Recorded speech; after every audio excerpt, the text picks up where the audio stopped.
I've been now in Hobart for a week, starting to look into how we can improve Hobart, and I do see a fantastic potential to improve the bicycle infrastructure, because I see that there is a potential for having a much bigger ridership in bicycles, which will take away the pressure of some of the other modes of transportation, and it will make the city more sustainable and make the lifestyle more healthy for all those who can bicycle.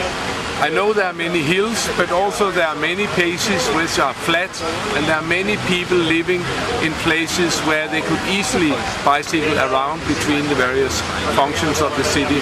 So I see really potential here.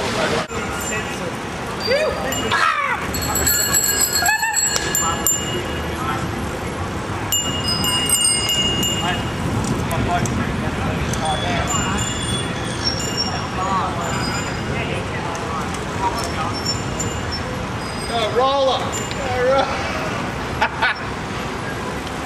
Hey,